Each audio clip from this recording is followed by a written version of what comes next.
Good day everyone, I'm Haidee Martinez and today we're going to report Chapter 15, Mergers and Acquisitions, Restructuring and Downsizing.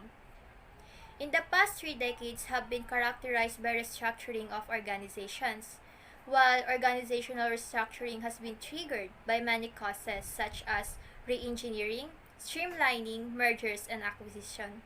Now we proceed to know first the difference between mergers and acquisition. Acquisition, also known as takeover or buyout target. In other words, we can say that acquisition is taking possession of an asset by purchase. Acquisition is actually friendly if the companies cooperate in negotiation, and hostile enough if the takeover target is unwilling to be bought or the target has no prior knowledge of the offer. I did some research about the example of acquisition in our country, and I'm more than glad to share this with everyone. One of the rising acquisition is Philippines fast food chain Jollibee has acquired Coffee Bean and Tea Leaf. Jollibee Food Corporation is Southeast Asia's fast food giant. Coffee Bean and Tea Leaf is now a Filipino brand.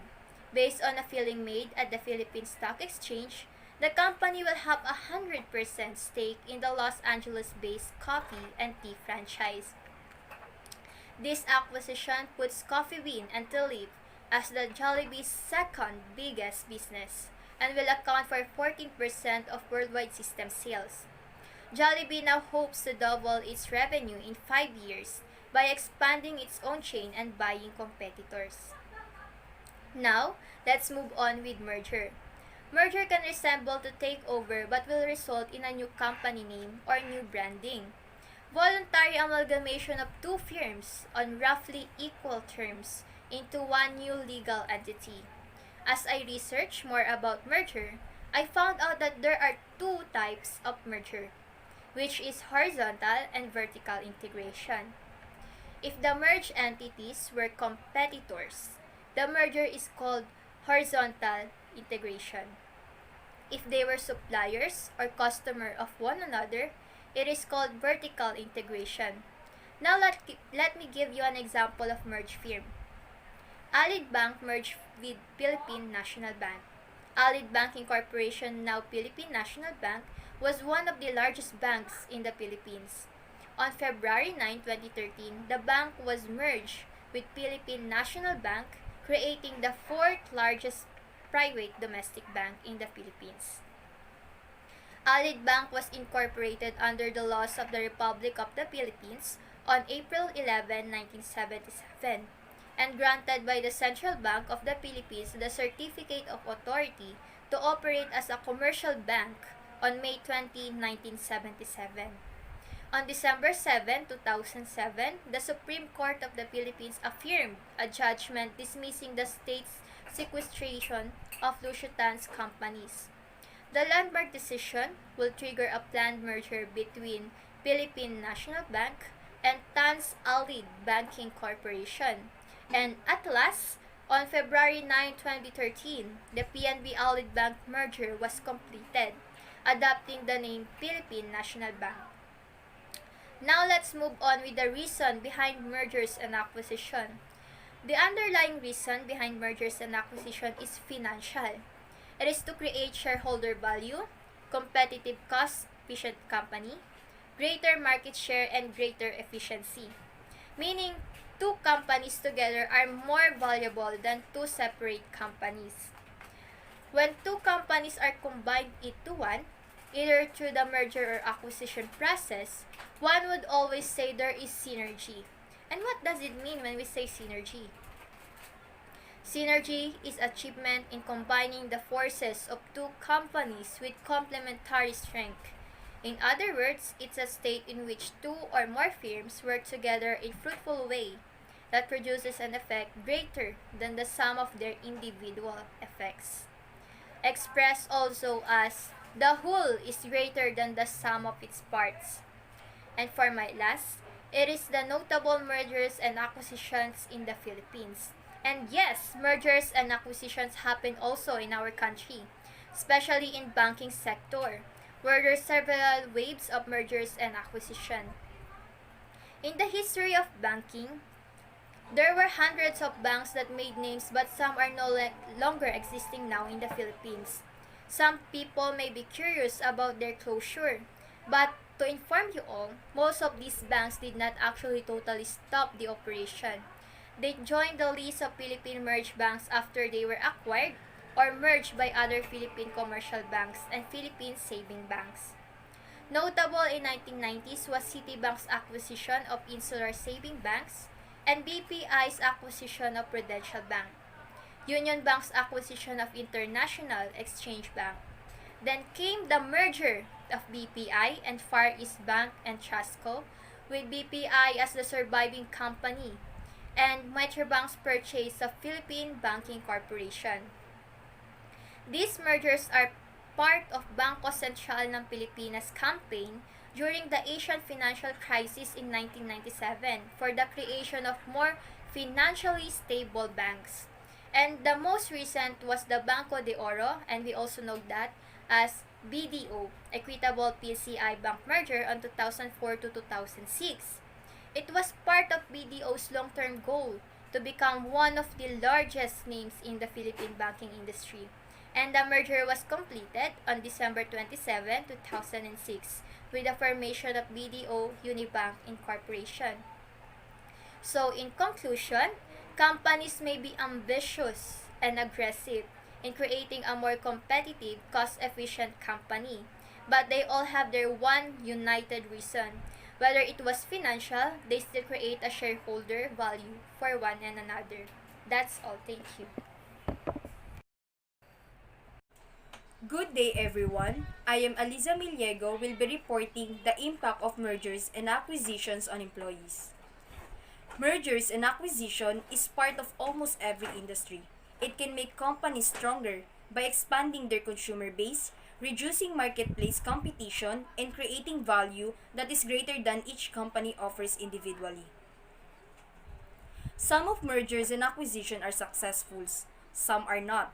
The failures are due to over-concentration on the financial aspect and forgetting its people issues attendant to the mergers and acquisitions. Of course, before you enter into any deal, it is important to think about the effect of a merger and acquisition on employees' performance. In spite of those inherent benefits that they can get, the impact of mergers and acquisition on employees can be stressful. This impact on employees is one of the riskiest factors that the merger and acquisitions encountered. The human resource function plays a pivotal role in this particular aspect of mergers and acquisitions. Poor employee management and neglecting human resource management consideration could be a fatal mistake and can crumple a company. Let's look at some of the effects of merger and acquisition on employee performance. Employees from the two organizations may compete instead of working together. Why? Because individually they have already a set of values and culture in terms of working, and they are unknown to each other. Having new co-workers from the other organization, which is before na they consider as a competitors and now they are working as one. Employees trying to adjust to its new working place. Employee morale may suffer and as a result of merging, two corporate culture and employee motivation may drop as frustration with new roles and new co-workers or management increases.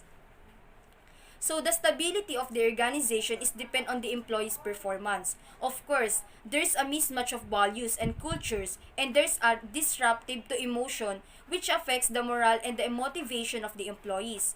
Changes in workplace can lead to the stress which can affect the morale if not handled effectively. In conclusion, an owner or a manager will face on those challenges head on. The best way to minimize the impact of mergers and acquisition on employee is to be open and honest through every step of the process. Also, don't leave employees uncertain about their future.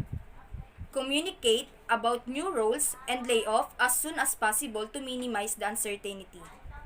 Human resource must provide an employee training and education as a focus on employee engagement, especially in the case of merger. That's all. Thank you. So good morning everyone. My name is Realyn Kinol and the topic that we are tackle for today is all about conducting an audit. So first, employee handbook and policy manual. So an audit on policies reviews the company's current and upcoming policies to ensure consistency. Policy audits are also necessary to ensure that each of them has a full compliance with the governing legal norms.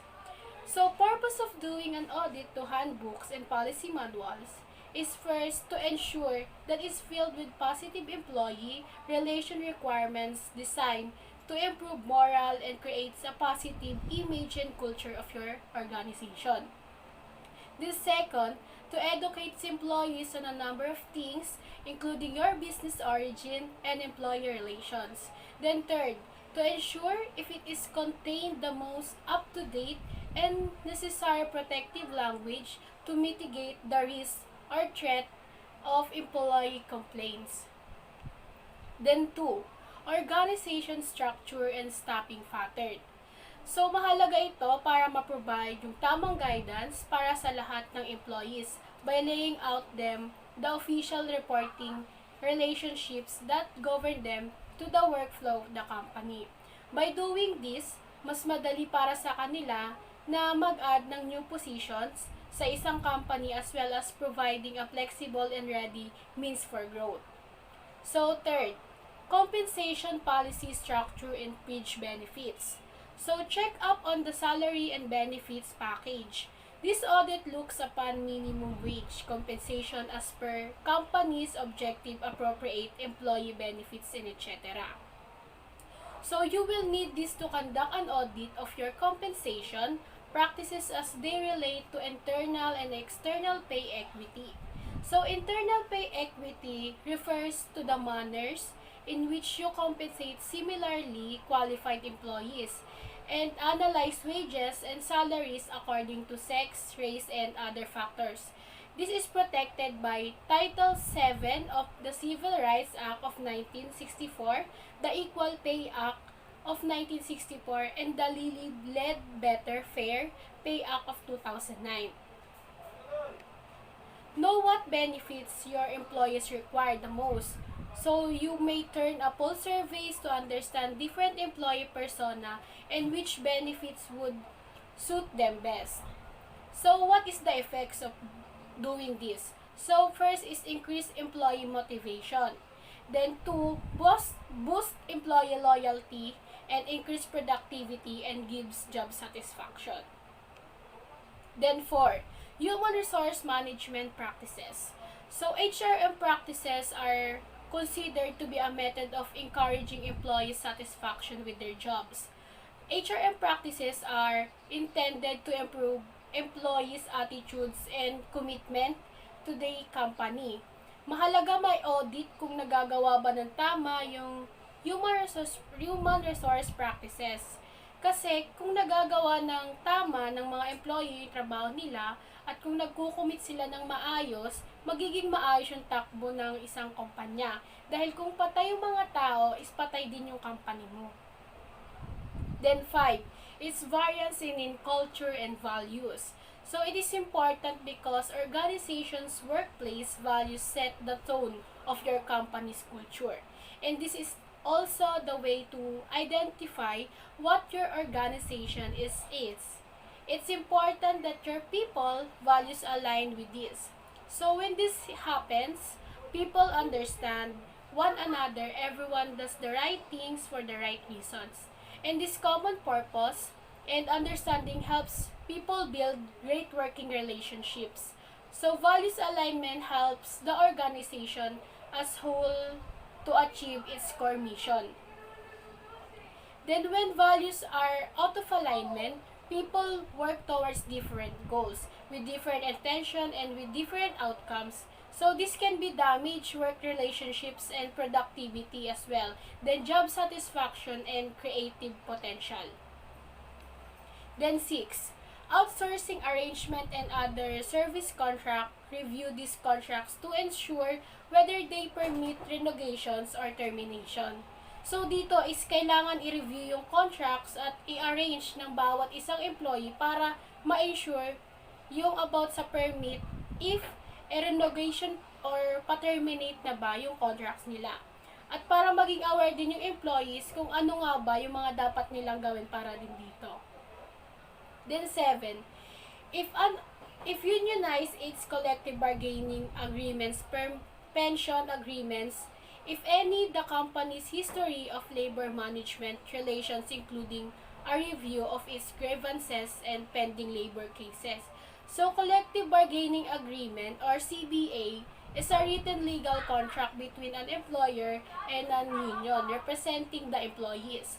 So, the CBA is the result of an extensive negotiation process between the parties regarding topics such as wages, hours, terms, and condition of employment. So last 8, if non-unionized the state of its employer-employee relations in any charge past or present relating to unfair labor practices or safety and other labor standard issues. So, a safety audit looks into the steps necessary to ensure employee health while working on site or even at the office, or a work may be vulnerable to many aspects challenging its health. So, these audits make sure that a company does everything possible to limit risks in the workplace. So, in conclusion, conducting and determining a proper action plan from an HR audit is a very important, as having one in the first place. Improper audits can give a misleading results which can lead to wrong management and decisions. So you must have a clear understanding of these audits. So the information above should give you a fair idea of what, why, and how regarding a human resource audit. That's all. Thank you. Good days everyone, my name is Marifer, Pedro, and I'm going to discuss about the communication issue in merge and acquisitions. Communication plays an important role in every organization in terms of everyday performance and overall productivity. The effectiveness communication is to improve the organizational practices and to keep employees informed and to reduce the errors. During the merge and acquisitions, communication is very challenging to the employees and to the management because they are clueless, because the top leaders is prevent to provide them their needs and the expect of the employee. So most of the employee will ask, what will happen to us?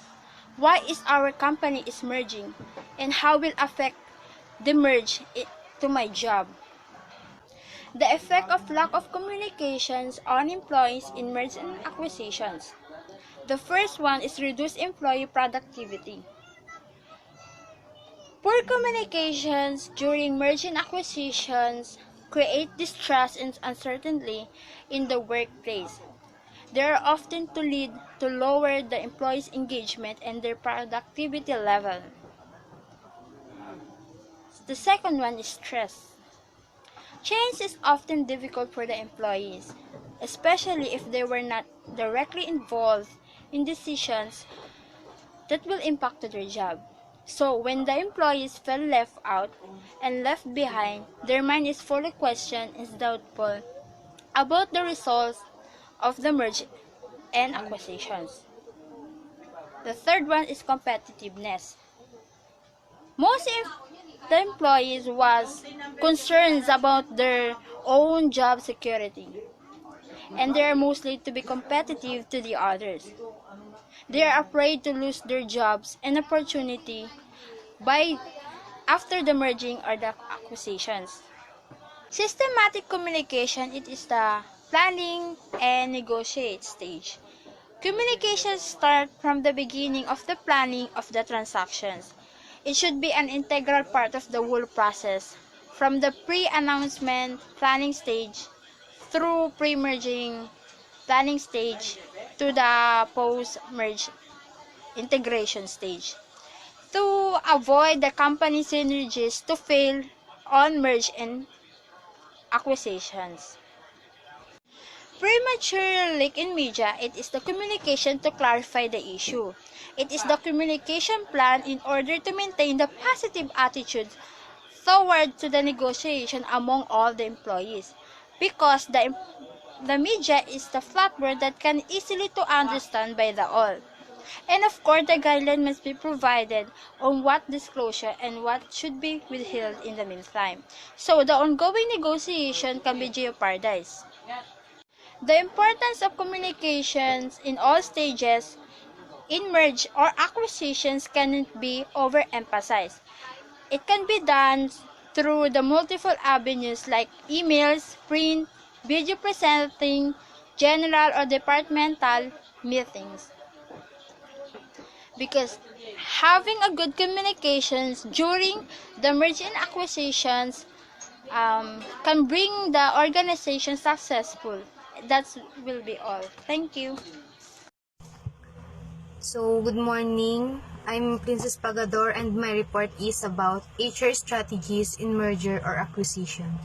Merger means combining two entities into a single company so that it produces a new product or new company. Example of it is Disney and Pixar. So, nag-combine sila para mas madaming manood and also para mas lumago din yung kanilang company.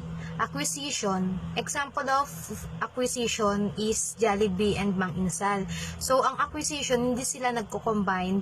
Nagano lang sila, parang sister company lang sila.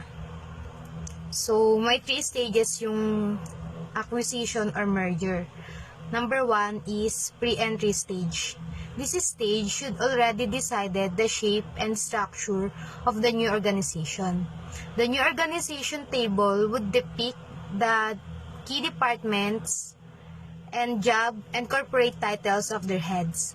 Process mapping will determine the number of people required for each function or departments to determine how many people will be absorbed and how many will be declared excess through what Oscar Contreras calls man-loading study. So, ang pre-entry stage or what we call man-loading study, on this stage, it determines how many employees are required for each department for them to absorb and how many will be excess. So, ito kasi, ano lang siya, yung parang pipili ka lang talaga sa isang department or kung anong scope na nasasakupan mo, titignan mo kung kailangan pa ba maglagay ng tao or hindi na, or kailangan magbawas ng tao. Yun yung pre-stage, yung pre-entry stage. Next is assimilation stage.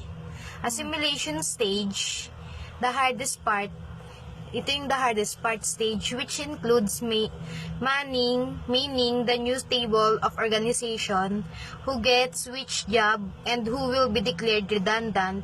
Other issues should also be considered.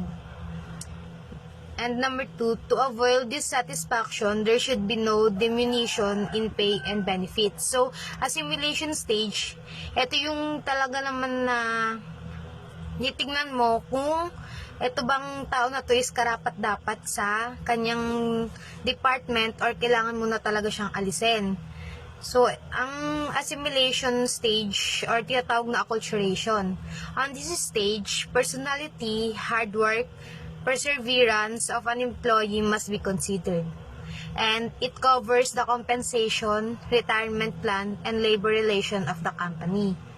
Number 3, the last stage is the maintenance stage. It should be noted that mergers and acquisition is market and finance driven.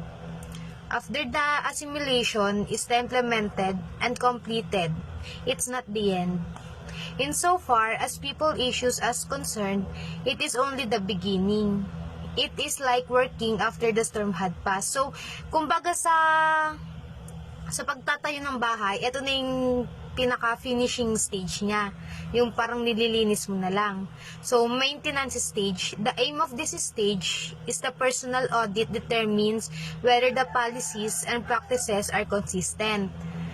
And it concerned with protecting and promoting the physical and mental health of the employees. So, yun yung maintenance stage. Parang naglilinis ka, and about din ito sa mga financials, mga pera ng kumpanya, Ganon. Good day everyone, my name is Michole Rancudo and I'm going to report the outsourcing in the transition period. Outsourcing transition period, well, the new organization structure, manning table, staffing pattern have already been figured out, determined and approved by top management, and implemented. Nothing is final until the full effects of downsizing and redeployment of human resources have been fully analyzed. Outsourcing may be negotiated with the union if the company is organized to avoid any labor problems. It must be shown convincingly that the hiring of extra help is temporary and for a fixed period. It is a cheaper way of addressing a temporary need but may result in some quality problem in their work. So, dito, example ko si Jollibee. Si Jollibee nag-hire siya ng panibagong employee. Panibagong employee um, na na gagawa ng endorsement. So, ang endorsement, magiging magiging mababa ang bayad nila dun sa mag-endorse ng product nila. Ganon. So, however, the transition period may also be looked at as an opportunity to outsource non-core function with a bit of caution as casualization of employees has been looked with disfavor by the trade unions. Firms are now identifying their core competencies and focusing on them. So, when we say outsourcing transition period, transition means is a key stage in outsourcing process under which certain business function are migrated to the new provider. In this phase, it is critical important in the new outsourcing relationship. So, yun. When we say outsourcing again, outsourcing is a business that practice of a hiring. When we say outsourcing, it is a business that practice of a hiring person outside the company to perform services and create good that traditionally were performed in the house by the company, own employees, and staff. So next, downsizing with less pain.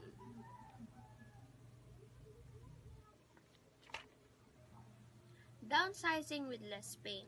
Downsizing is always a natural consequence of merge and acquisition, but it could also be a result of re-engineering, rationalization, streamlining, consolidation, or contract revenues and profits.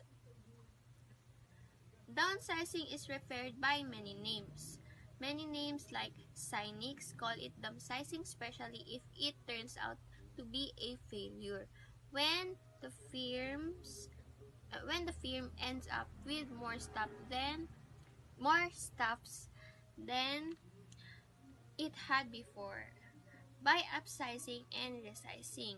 Perhaps, to remove the negative impression, downsizing, the politically correct term is right-sizing.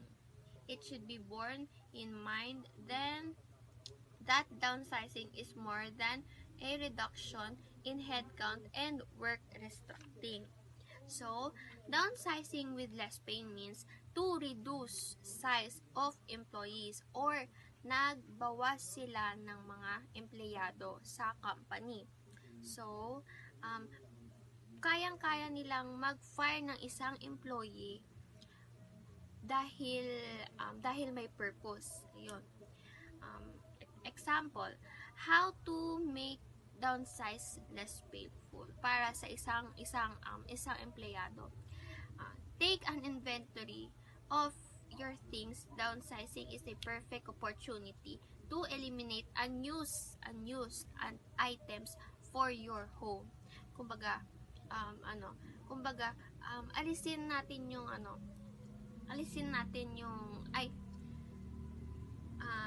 itapon natin yung mga nangyari nung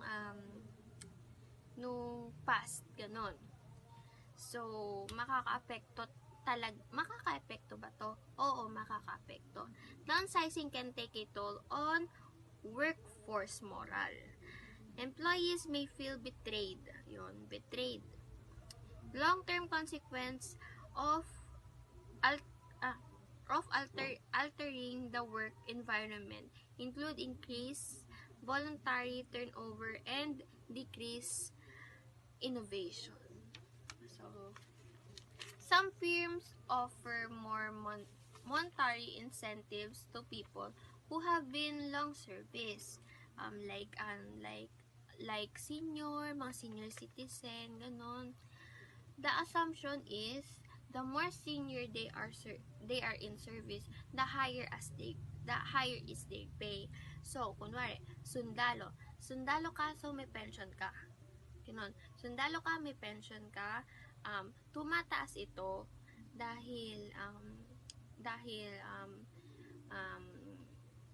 tumatanda ka na rin.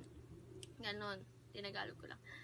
If more of these people apply for VRP, VRP means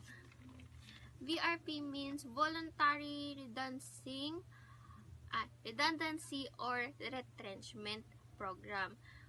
Pero ang kadalasan na tawag nila ay voluntary retrenchment program. The bigger is the payroll cost saving in the long term. Yun.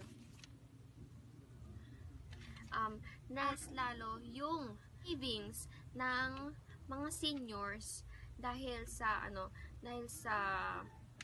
pagka-retire nila. Yun. Since it is voluntary, VRP causes less pain, less stress to those who avail of the option and to those who will be left behind. There are two kinds of voluntary redundancy or retrenchment program, VRP. Non-binding management. First, non-binding management reserves its right of refusal to high flyers or those indispensable to company operation or young with high potential. So, ito, kaya nilang mag-refuse ng tao na, unyari ako, nag-serve ako sa bayan natin. I-refuse nila ako kasi potential ko. Ganon. Binding, management has no option to say no to who would like to avail the VRP. Ayun na. Kabaliktaran lang ng non-binding. Ang non-binding, di ba, is nagre-refuse sila ng tao. Ang binding naman ay hindi. Hindi sila pwedeng mag-refuse ng mag-avail ng VRP. So, VRP, Voluntary Retrenchment Program. The advantage of non-binding VRP is that the company is able to retain the productive, young, high-potential employees. The downside, it leaves some bitterness to those who are declined, especially if they need the money, and could still easily get better paying jobs elsewhere. So, ito naman, downsizing, nag-downside siya, pero kailangan niyang tanggapin na na-decline yung niya. So, example ko yung ibang retired person nagkakaroon ng matataas na bayad, yun nga, yung sinabi ko kanina, dahil sa matagal na serbisyo. Ang iba naman ay nag-offer or nag-apply sila para kumita pa ulit, pero hindi natanggap. So, makakatanggap pa rin sila, pero konti na lang. So, ayun yung advantage ng non-binding VRP. So that's all po. Thank you! Good day everyone! My name is Michole Rancudo and I'm going to report the outsourcing in the transition period.